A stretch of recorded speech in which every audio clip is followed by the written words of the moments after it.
तो दोस्तों आज हम फिर से आपके लिए लेकर आए हैं देश दुनिया की सभी ताजा बड़ी खबरें। फटाफट एक एक कर विस्तार से आज आपको बताएंगे, तो वीडियो को अंत तक जरूर देखें। दोस्तों वीडियो बनाने में हमें काफी मेहनत लगी है, तो वीडियो को दिल से लाइक कर दीजिए। दोस्तों पहली खबर में आपको बता दें कि PFI पर बैन को लेकर मुस्लिम देश कतर से मोदी सरकार को लगा बड़ा झटका। मुस्लिम देश कतर के न्यूज चैनल अल जजीरा ने मोदी सरकार को बताया मुस्लिम विरोधी, मुस्लिम देशों से मोदी सरकार को झटका।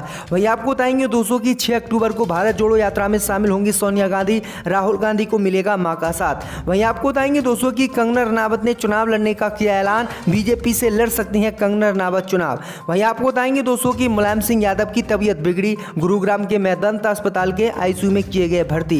वहीं आपको बताएंगे दोस्तों कि केजरीवाल ने गुजरात के मतदाताओं से 182 में से 150 सीटों पर विजय बनाने की अपील। तो दोस्तों सभी खबरों को आपको एक एक कर बताने वाले हैं। वीडियो को लाइक कर चैनल को सब्सक्राइब कर दें और हमें कमेंट करके बताएं कि आपके जिले किस राज्य से हमारी खबरों को देख रहे हैं। इसी बीच पर तो दोस्तों अगली खबर की ओर, तो PFI पर बैन को लेकर मोदी सरकार को कतर से लगा बड़ा झटका। कतर के न्यूज चैनल अल जजीरा ने मोदी सरकार को बताया मुस्लिम विरोधी। जी दोस्तों आपको बता दें कि मुस्लिम देश कतर के न्यूज चैनल अल जजीरा से मोदी सरकार को PFI बैन को लेकर बड़ा झटका लगा है। अल जजीरा न्यूज चैनल ने मोदी सरकार को मुस्लिम विरोधी बताया है। दरअसल आपको बता दें कि अल जजीरा चैनल ने कहा है कि बीजेपी हमेशा मुसलमानों के साथ भेदभाव को खारिज करती आई है, लेकिन आलोचकों का ऐसा मानना है कि 2019 के बाद जांच एजेंसियां और गृह मंत्रालय को यह अधिकार भारत में मिला है कि वह किसी को भी उठाकर उसे आतंकवादी घोषित कर सकते हैं। अल जजीरा ने आगे लिखा है कि PFI पर बैन भी UPA के तहत लगाया गया है और भारत में लगातार मुसलमानों को निशाना बनाया जा रहा है, जो कि गलत है। वहीं आपको बता दें कि आगे अल जजीरा चैनल ने कहा है कि मोदी सरकार के आने के बाद भारत में मुसलमानों पर लगातार अत्याचार किया जा रहा है, जो कि गलत है। तो ये बड़ी अपडेट आ रही दोस्तों कि मुस्लिम देश कतर के न्यूज चैनल ने मोदी सरकार को मुस्लिम विरोधी बताया है और PFI पर बैन लगाने को लेकर मोदी सरकार पर सवाल उठाए हैं। इसी बीच पर तो दोस्तों अगली खबर की ओर, तो 6 अक्टूबर को भारत जोड़ो यात्रा में शामिल होंगी सोनिया गांधी, राहुल को मिलेगा मां का साथ। जय दोस्तों आपको बता दें कि कांग्रेस अध्यक्ष सोनिया गांधी आगामी 6 अक्टूबर को कर्नाटक में भारत जोड़ो यात्रा में शामिल होंगी। सूत्रों ने ये जानकारी आज दी है।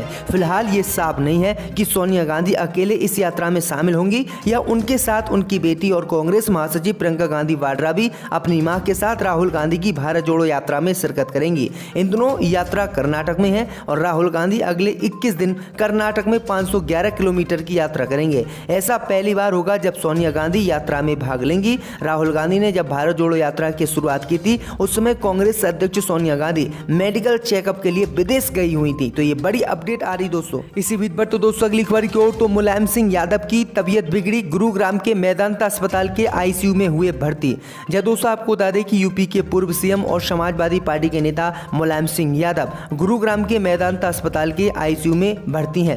मुलायम सिंह यादव बीते दिनों से काफी बीमार चल रहे थे और उनका मेदांता अस्पताल में इलाज चल रहा है। 82 वर्षीय सपा नेता कई दिनों तक भर्ती रहे, लेकिन रविवार को उनकी हालत बिगड़ने के बाद उन्हें ICU में भर्ती कराया गया था। इस बीच पिता की तबीयत खराब होने की खबर मिलते ही अखिलेश यादव लखनऊ से दिल्ली होते हुए गुरुग्राम के मेदांता अस्पताल पहुंच चुके हैं। मुलायम सिंह के छोटे भाई शिवपाल सिंह यादव पहले से ही अस्पताल में मौजूद हैं। बीमार होने के बाद यादव पिछले एक पखवाड़े से वहां पर अस्पताल में भर्ती हैं। तो ये बड़ी अपडेट आई दोस्तों कि मुलायम सिंह यादव की उम्र 82 वर्ष हो गई है और लगातार उनकी तबीयत खराब होती जा रही है और तबीयत अब ज़्यादा ही खराब है।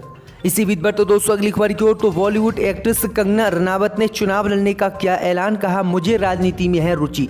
जब दोस्तों आपको बता दें कि बॉलीवुड की तेज तर्रार एक्ट्रेस कंगना रनावत को लेकर सियासत में आने की बड़ी अटकलें चल रही हैं। रविवार को दिल्ली आई कंगना रनावत से राजनीति में आने और चुनाव लड़ने को लेकर सवाल पूछा गया तो कंगना रनावत ने कहा कि अभी कोई इरादा मेरा चुनाव लड़ने का नहीं है, मुझे एक कलाकार की तरह राजनीति में रुचि है, राजनीति पर अच्छी फिल्में बनाएंगे। बता दें कि इससे पहले मथुरा की सांसद हेमा मालिनी ने कंगना रनावत के चुनाव लड़ने के सवाल को लेकर अपने जवाबी बयान में राखी सावंत का नाम लेकर सियासी सनसनी बढ़ा दी थी। न्यूज एजेंसी ANI के मुताबिक कंगना रनावत ने कहा कि जो देश के लिए अच्छा कर रहे हैं हम उनकी सेवा में तत्पर हैं, जो देश की सेवा कर रहे हैं उनके लिए हर तरह का प्रचार हम करने के लिए तैयार हैं। उन्होंने कहा कि अभी मेरा चुनाव लड़ने का कोई इरादा नहीं है, लेकिन आने वाले समय में वो चुनाव जरूर लड़ेंगी और उनकी राजनीति में रुचि है। तो ये बड़ी अपडेट आई दोस्तों कि कंगना रनावत ने चुनाव लड़ने का मन बना बना लिया है जब कंगना रनावत बॉलीवुड में फ्लॉप हो जाएंगी तो वो चुनाव जरूर लड़ेंगी। इसी बीच पर तो दोस्तों अगली खबर की ओर तो खालिस्तान को लेकर मोदी सरकार को झटका, फिर उबाल मार रहा है खालिस्तानी मूवमेंट।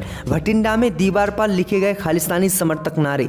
या दोस्तों आपको बता दें कि मोदी सरकार को एक बार फिर से खालिस्तान को लेकर बड़ा झटका पंजाब से लगा है। दरअसल आपको बता दें कि भटिंडा में सरकारी कार्यालयों की दीवार पर खालिस्तानी समर्थक नारे लिखे पाए गए हैं। भटिंडा में संभागीय वन अधिकारी के कार्यालय की दीवार पर रविवार को खालिस्तानी समर्थक और भारत विरोधी नारे लिखे गए हैं। अधिकारियों ने कहा है कि मामले की जांच की जा रही है। मामला प्रशासन के संज्ञान में आने के बाद दीवार पर लिखे नारों को मिटा दिया गया है। भटिंडा के वरिष्ठ पुलिस अधीक्षक जयबालन ई ने कहा है कि मामले की जांच शुरू की गई है और इसके निष्कर्षों के आधार पर कार्रवाई की जाएगी। हाल में फरीदकोट और पंजाब के अन्य स्थानों में भी इसी तरह के नारे दीवार पर लिखे पाए गए थे। आपको बता दें कि आप सरकार आने के बाद से पंजाब खालिस्तानियों की गतिविधियां बढ़ गई हैं। एक साल में कई हमलों को खालिस्तानियों ने अंजाम दिया है, लेकिन सरकार नींद से जाग नहीं पा रही है। तो ये बड़ी अपडेट आ रही दोस्तों की खालिस्तान मूवमेंट लगातार पंजाब में बढ़ता जा रहा है। इसी बीच पर तो दोस्तों अगली खबर की ओर तो केजरीवाल ने गुजरात के मतदाताओं से 182 में से 150 सीटों पर जीतने की लोगों से की अपील। जब दोस्तों आपको बता दें कि दिल्ली के मुख्यमंत्री अरविंद केजरीवाल ने गुजरात में बड़े बदलाव के लिए आगामी राज्य विधानसभा चुनाव में आम आदमी पार्टी के पक्ष में भारी मतदान करने और कुल 182 सीटों में से 150 सीटों पर जीत हासिल करने में मदद करने की रविवार को मतदाताओं से गुजरात में अपील की है। केजरीवाल ने मतदाताओं से कांग्रेस को वोट न देने की भी अपील की है और कहा है कि यदि कांग्रेस के पक्ष में मतदान किया जाता है तो उससे भारतीय जनता पार्टी को चुनाव जीतने में मदद मिलेगी। केजरीवाल का दावा है कि आपको हराने के उद्देश्य में भाजपा और कांग्रेस दोनों जुटे हुए हैं। दरअसल आपको बता दें कि भाजपा शासित गुजरात में इस साल के अंत तक विधानसभा चुनाव होने हैं। केजरीवाल ने सुरेंद्र नगर शहर में एक जनसभा को संबोधित करते हुए कहा कि सिर्फ 50 दिन बचे हैं और जोर लगाइए ताकि हमें कम से कम 150 सीटें मिलें। हमें एक बड़े बदलाव की जरूरत है। 90-95 सीटें काम नहीं चलेगा। दिल्ली के लोगों ने हमें 70 में से 67 सीट दी। पंजाब के लोगों ने हमें 117 में से 92 सीटें पर विजय बनाया है, लेकिन हम चाहते हैं कि गुजरात में 182 में से 150 सीटें हमें मिले और हम यहां पर अपनी सरकार बनाएं। इसी बीच पर तो दोस्तों अगली खबर की ओर तो चीन से नाराज हुआ अफगानिस्तान, तालिबान चीन पर हुआ आग बबूला। जब दोस्तों आपको बता दें कि अफगानिस्तान से अमेरिकी सेना के पिछले साल वापस लौट जाने के बाद चीन ने अपने प्रभाव का विस्तार करने के लिए अफगानिस्तान को आर्थिक मदद पहुंचाने के लिए कई वादे किए, लेकिन अमेरिकी सेना को लौटे हुए 1 साल से अधिक का समय बीत चुका है, पर वादे पूरे नहीं हुए और ना ही होते दिख रहे हैं। इसके चलते अफगानिस्तान की इकोनॉमी भी पूरी तरह से धाराशायी हो गई है। तकरीबन 2 करोड़ लोगों पर भुखमरी की चपेट में आने का खतरा बना हुआ है। अमेरिका के जाने के बाद तालिबान चीन से बड़े स्तर पर निवेश की उम्मीद कर रहा था, लेकिन वह इन्वेस्टमेंट अब तक नहीं हो सका है। अब दोनों ही देश एक दूसरे पर आरोप लगा रहे हैं। तालिबान चीन पर आग बबूला हो गया है। अफगानिस्तान के chamber of commerce and investment के अध्यक्ष खान जान अकोलोज ने एक इंटरव्यू में कहा है कि चीन द्वारा एक पैसा का निवेश भी अफगानिस्तान में नहीं किया गया है। उनकी कई कंपनियां आई, हमसे मिली, शोध किया और फिर चली गई और गायब हो गई। ये निराशाजनक है। तो ये बड़ी अपडेट आ रही दोस्तों कि चीन से इस समय अफगानिस्तान नाराज है और तालिबान आग बबूला है। इसी बीच पर तो दोस्तों अगली खबर की ओर तो अध्यक्ष चुनाव को लेकर खरगे का खुलासा, ठतुर से नाम वापस लेने को कहा गया, लेकिन वो बोले लोकतंत्र में लड़ना चाहता हूं। जब दोस्तों आपको बता दें कि कांग्रेस में अध्यक्ष चुनाव के लिए उम्मीदवारी पेशी कर रहे मल्लिकार्जुन खड़गे ने बीजेपी पर निशाना साधा। उन्होंने कहा है कि बीजेपी ने जनता से जितने वादे किए थे उनमें से एक भी वादा पूरा नहीं किया गया है। उन्होंने इस दौरान चर्चा करते हुए महंगाई, काला धन और बेरोजगारी का मुद्दा उठाया। उन्होंने कांग्रेस अध्यक्ष पद के चुनाव पर सवाल के जवाब में कहा कि वह कांग्रेस की विचारधारा को आगे बढ़ाने का काम करते रहेंगे, यही कारण है कि वह चुनाव लड़ रहे हैं। 2 दिन पहले ही कांग्रेस अध्यक्ष के चुनाव में अपनी प्रबल दावेदारी पेश कर चुके मल्लिकार्जुन खड़गे ने पत्रकारों से चर्चा में कई सवालों के जवाब दिए।